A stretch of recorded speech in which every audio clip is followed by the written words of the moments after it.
2019 жылы жерде ауқымды климаттық апат пайда болады. Дауылдар, торнадо, су тасқыны және құрғақшылық, жойқын табиғи апаттар бүкіл әлемде кең таралған және адамзат жойылып кету алдында тұр. Күш-жігерді біріктіре отырып, әртүрлі елдердің үздік ғалымдары халықаралық ғарыш станциясынан басқарылатын голландиялық деп аталатын табиғи апаттарды бақылау үшін бірыңғай спутниктік желі құрады. Енді әлем тыныш өмір сүре алатын сияқты. Алайда жаңа технологияда жүйелік ақаулық орын алады. Достар, видеоға лайк басып, каналға жазылуды ұмытпаймыз. Фильмнің аты видеоның соңында айтамын.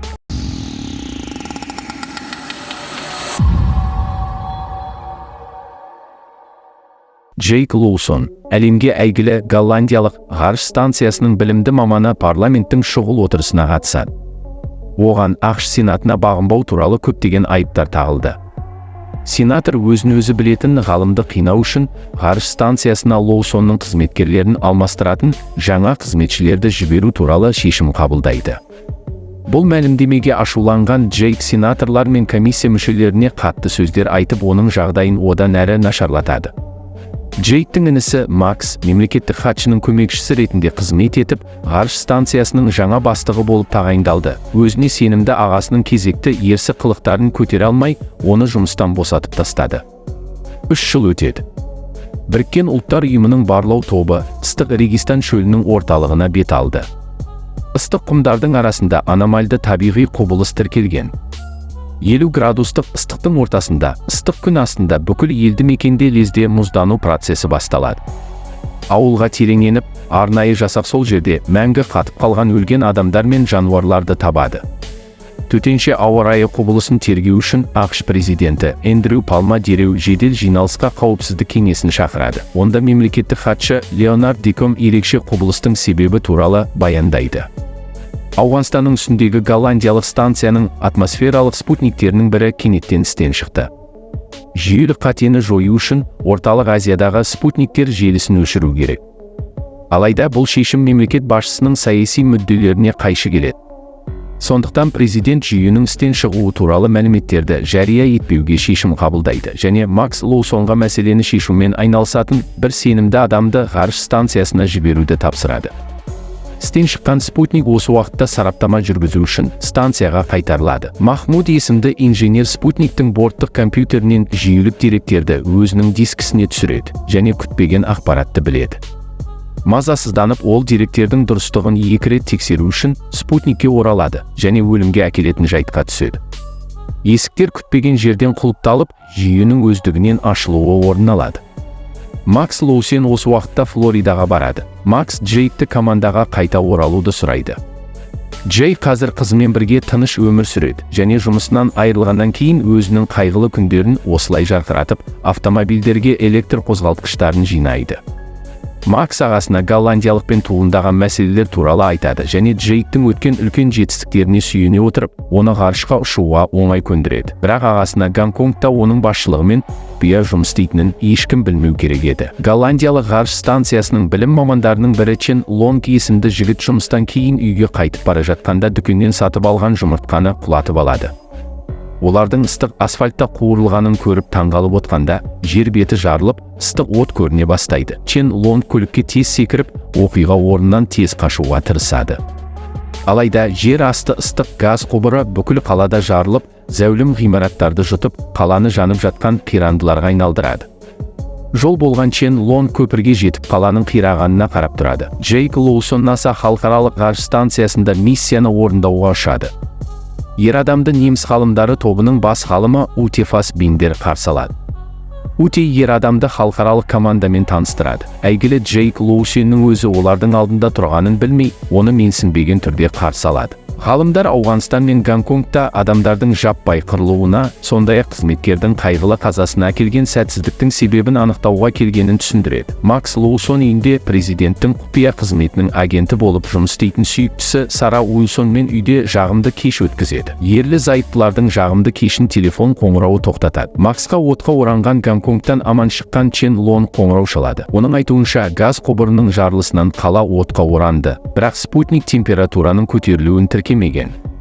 Қандай себептермен ақаулық орын алғанын Чен анықтай алмай отыр, өйткені оған кіруге тыйым салынған екен. Макс өзінің аккаунтын тексереді және оның да бұғатталғанын анықтайды. Біреу бүкіл планетадағы климаттық ақпараттарды таратып отыратын серверлік жүйені қадағалап отыр деп болжайды. Әңгімені аяқтағаннан кейін Макс Сараны жұмыс костюмінде көреді. Президент шұғыл жиналысқа шақырып кетуге мәжбүр болды. Джейк халықаралық ғарыш станциясының командасымен бірге бақылаудан шыққан спутниктің жүйелік қателігін іздеуге кіріседі. Вашингтондағы Макс Лоусон өзінің іштеу жұмыстарын жүргізуде. Киберқауіпсіздік бойынша маманға Макс голландиялық жобаның барлық жерсеріктеріне қандай себеппен қол жеткізе алмайтынын анықтауды сұрайды. Ол көмектесуге келіседі және ақаулықтың себебін тез анықтайды. Макстың аккаунты әдейі бұғатталған. Кеңседе жалыққан қыз одан әрі жәрдемдесуді сұрайды. Макс Джейкке жер бетінде голландиялық жоба жүйесіне қол жеткізе алмай жатқанын айтады. Ешқандай спутник байланысқа шықпайды. Халықаралық ауқымдағы мәселені талқылай отырып, ағайындылар субординацияны сақтамай бірі-біріне ұрыса бастайды. Макс Джейкті бірінші шаттылмен жерге жіберемін деп қорқытады. Істен шыққан Гонконг спутнигі осы уақытта диагностикадан өту үшін станцияға оралады. Алайда құрылғы бақыланбайтын болып шығып, өздігінен жоғары жылдамдықпен айналады. Ол өзі тоқтағанға дейін ғалымдарға қауіп төндіріп, жүк қоймасының қабырғаларына құлайды. Топ тірі қалған бөліктерді талдауға жібереді, бірақ қатты дискілер туралы ақпарат алу мүмкін емес. Жүйелік талдаушы Дукан іздері бар деректер апат кезінде қысқа тұйықталу салдарынан жойылуы мүмкін деп хабарлайды. Алайда спутниктік байланыс маманы Рейтсет бұл деректерді алу мүмкіндігі әлі де бар дейді. Команда Махмуд қайтыс болған апат туралы жазбаны қарайды. Жыртылған панельдердің бірі телекоммуникациялық антеннаға жабысып қалғаны белгілі болып, ғалымдар оны алу туралы шешім қабылдайды. Чен Лонг Вашингтонға келеді. Ер адам құпия ақпаратты біліп, Макс Лоусонмен байланысып, жолығуымыз керек дейді. Костюм киген Утамен Джейк панельді алуға барады. Ал мамандар тобы олардың әрекеттерін қашықтан бақылайды. Телекоммуникациялық антеннаға оңай жетіп, серіктестер құрылғыны абайлап алып базаға оралады. Кенеттен Джейктің костюмі басқарылмай, ауа сақталатын панельден тесік пайда болады. Ғалымдар ашық кеңістікте болып жатқан апатқа көмек бере алмай отырады. Басқара алмай келе жатқан скафандрмен Джейк ұшақтың сыртқы корпусын зақымдап соғысады. Ол платформаның шетіндегі құтқару сымын ұстап қалу үшін қолындағы спутниктің бөлігін жібереді. Базаға оралғаннан кейін ол қатты дискіні көрсетеді. Бөлікті қолынан шығармас бұрын панельден алып үлгерген. Бірақ Джейк оны команданың қалған бөлігінен жасырады. Өйткені олар мені өлтірмек болды деп Утаға түсіндіреді.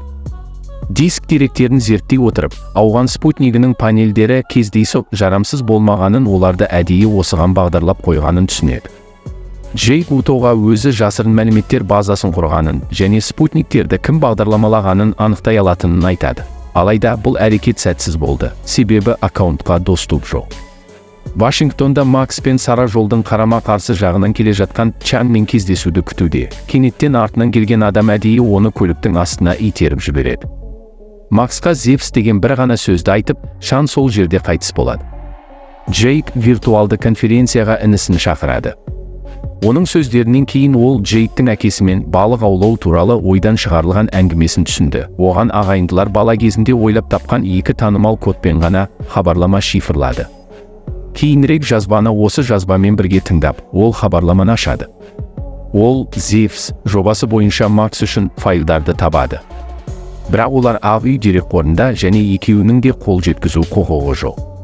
Бірақ оларда Сара Уилсон бар, сондықтан серіктестер оны күтіп, үкімет пен президентке қарсы қылмысқа баруды сұрайды. Жақын адамының көндіруіне көнген Сара мұны халықаралық ғарыш станциясында жасауға келіседі. Джейк Утифаспен бірге тергеуді жалғастыру барысында бейнебақылау камераларынан жазбалар сақталатын резервтік сервер бөлмесіне енеді. Олар Махмудтың қайтыс болған күннен бастап бейнені қарап, инженер спутниктен өзінің деректерін шығарғанын анықтайды. Содан кейін ауған инженерінің шкафын ашу үшін киім ауыстыратын бөлмеге барады. Шкафты ашпақ болған Джейк пен Утаны қарулы адам ұстап алады. Дюссеттің диверсиялық шотына олардың күдігін естігеннен кейін, ол қаруды жіберіп, Махмуд заттарын жасырған басқа шкафты көрсетеді. Марқұмның деректерін зерттегеннен кейін, олар жүктелген вирусты табады. Оны табу үшін инженер өз өмірін қиған болатын. Макс, Сара және Дана осы уақытта Зевс жобасының файлдарына қол жеткізе алады. Бұл әртүрлі катаклизмдердің ондаған мың модельдеуі, геоштормды бұрын-соңды болмаған масштабтағы апатқа келетін дәйекті тізбек. Дана жер мен халықаралық ғарыш станция арасында қорғалған виртуалды конференция ұйымдастырады. Макс ағасына біреудің голландиялық жобаны адамзатқа қарсы қару ретінде әдейі қолданғаны туралы хабарлайды. Джейк осы жағдайдан шығудың бір ғана жолы бар, ол жүйені қайта іске қосу, содан кейін ол вирустан тазарып, үзіліссіз жұмысын жалғастырады. Алайда бұл үшін жою кодын енгізу керек. Оны тек Америка Құрама Штаттарының президенті ғана біледі. АқШ президенті Эндрю Палма хатшы Деком мен Сара Уилсонның қорғауымен Вашингтоннан Орландоға ұшуға дайындалып жатыр. Сараны Макс ұшпас бұрын ұстап алады да президент кодын ұрлауға көмектесуді сұрайды. Дабыл көтеріліп 200-ге жуық спутник ақаулықты көрсетеді. Атакийскийдің сәтсіздікке ұшырау шегі қазірдің өзінде бақылаудан шығып, Жапония астанасына өлімге әкелетін мұзды жаңбыр жауады. Көктен ұшатын мұз блоктары қаланы және оның тұрғындарын қиратады. Сонымен қатар, феноменальды климаттық құбылыс Рио-де Жанейрода өрбиді. Өте төмен температура Атлант мұхитының жылы суларын бірден қатырып, қашпаққа ұмтылған қала адамдарын тірідей мұзға айналдырады. Халықаралық ғарыш станция командасы бұзылған жерге жаңа спутник жіберу туралы шешім қабылдайды. Қатты жылдамдықпен соқтығысып, оны істен шығарады. Резервтік жүйені жедел іске қосу арқылы өлімге әкелетін климаттық құбылысты тоқтатады. Бірақ команданың қуанышы ұзаққа созылмайды, өйткені жаңа геошторм қаупі келе жатыр. Жүйе апат басталғанға дейін 1 сағат 30 минут уақыт бар деп хабарлайды. Осы уақытта АқШ президенті Флоридада халықаралық конференцияда сөйлейді. Ал Макс Лоусон банкет залында Рио-де Жанейродағы жаңа табиғи апат туралы репортажды көреді. ЗЕФ жобасының дерекқорына қаланы енгізе отырып, ол геошторм тудыратын апаттар тізбегінің сценарийін табады. Бұл сценарийдегі келесі қала Орландо, геошторм басталғанға дейін есеп беретін таймер Максқа пайда болған Декомға әлемдік ауқымдағы климаттық қауіп туралы айтуға мәжбүр етеді, және олар ағасымен бірге апатты жоспарлаған президенттің күшін жою кодын білуге көмек сұрайды. Деком оған сенеді, бірақ президенттің күшін жою кодын алу мүмкін емес деп хабарлайды. Өйткені іздеген код ол өзі, дәлірек айтсақ, оның биометриялық деректері, он саусақ іздері мен көздің торлы қабығы. Халықаралық ғарыш станциясы Флоридада ілулі тұрған қауіпті тоқтатуға тырысады. Резервтік спутникті жіберу мүмкін емес. Өзін-өзі жою бұйрығы іске қосылып, голландиялық жанармай бактарын жою басталды. Джейк жалпыға бірдей эвакуацияны жариялаған кезде, жүйелік талдаушы Дунканнан басқа барлық қызметкерлер базадан асығыс кетеді. Дункан Джейкті станция бортында мылтықпен қорқытып, барлық оқиғаларға кінәлі екенін білдіртіп қояды. Жігіт мұны ақша үшін жасағанын мойындайды. Қарапайым ғалымның жалақысы жеткіліксіз болып, бұған өте көп ақша ұсынды. Төбелес кезінде мылтықтың оғы бір терезені сындырып, қатты қысым Дунканды тартып алады. Ал Джейк ол жерден қашып шығады. Флоридада апатты тоқтатуға тырысқан Максты мемлекеттік хатшы Леонард Деком өлтірмек болады. Барлық болып жатқан оқиғаны ұйымдастырушы екенін түсінген Макс адамдарға толы конференцияға қашып кетеді. Онда ол Сараны тауып, келесі дауылды апат осы қаладан басталатынын айтады. Тоқтатудың жалғыз жолы президентті ұрлап әкету еді. Президенттің өміріне қауіп төндіреді деген сылтаумен Сара жалпыға бірдей эвакуация жариялайды және қазіргі дүрбелеңде президентті мылтықпен алып шығады. Ғарыш станциясында жаппай эвакуация жалғасуда, қызметкерлерді жерге жіберу үшін спутниктерге отырады. Ал қазірдің өзінде Флориданы торнадо қопарып жатыр. Макс президентке сатқын Деком және оның басты жоспары туралы айтып береді. Осы уақытта Сара Декомның серіктерінен қашып, президентті дауылдың ортасынан шығарып алады. Ғарыш станциясы эвакуациялауға дайын, бірақ Джейк қалуды шешеді. Өйткені інісі байланысқа шыққан кезде бас тарту кодын енгізу үшін бір адам қалу керек болатын. Утаның көндіруі оған әсер етпейді, сөйтіп олар қоштасады. Леонард Деком өзінің жоспарын жүзеге асыруға үшін президентті күтеді, бірақ президенттің көлігі оны алдағанын білмейді. Сара Деком мен оның адамдарын қиналмай полиция қызметкерлеріне тапсырады. Алайда апаттар мұнымен аяқталмайды. Шөлді Сауд Арабиясында табиғи апатпен күшейе түседі. Макс пен президент Джейкті виртуалды конференцияға шақырып, президент геоштормды жою үшін өзінің биометриялық деректерін жүктейді және ағайындыларды жеке сөйлесуге қалдырады. Джейк өз еркімен өлімді таңдағанын, сосын інісінен кешірім сұрап, онымен мәңгі қоштасады. Енді Джейк алынған деректерді голландиялық борттық жүйеге жүктеуі керек, бірақ оның жеке коды енді ішкі жүйенің есігін ашпайды. Джейкте мүлдем үміт қалмай бара жатқанда, кенеттен көмек ұсынған дауысты естиді. Ута онымен бірге қирап жатқан станцияда қалып, геошторм басталардан 1,5 минут бұрын Джейк президенттің биометриялық деректерін жүйеге жүктейді және жаһандық климаттық апат басталардан бірнеше секунд бұрын спутниктерді қайта жүктеу процесін бастайды. Миссия сәтті аяқталды. Спутниктік желі қайтадан іске қосылып, вирус жойылды. Адамзатқа қауіп-қатер жоқ. Бірақ халықаралық ғарыш станциясы голландиялық өзінің соңғы экипаж мүшелерімен бірге құлап кетеді. Кенеттен Джейк ғарыш станциясынан ұшып бара жатып, сыртқы пішіні бұзылмаған бір спутникті байқайды. Екеуі тездетіп ішке кіріп, спутникті қосып жарылыс болған жерден қашып құтылады. Жердегі команда оларды өлдіге санап қайғыра бастағанда, радардан қатты жылдамдықпен келе жатқан спутникті көріп барлығы қуанышпен қарсы алады. Достар, видеоға лайк басып, каналға жазылуды ұмытпаймыз. Сіз қалай ойлайсыз? Адамзатқа қауіп төнген уақытта барлық ғалымдар бірігіп әлемді құтқаруға күш сала ма, әлде елдегі қақтығыстар бұған кедергі жасай ма? Пікір алаңына жаза кетіңіз. Бүгінгі талқылаған фильмнің аты «Геошторм».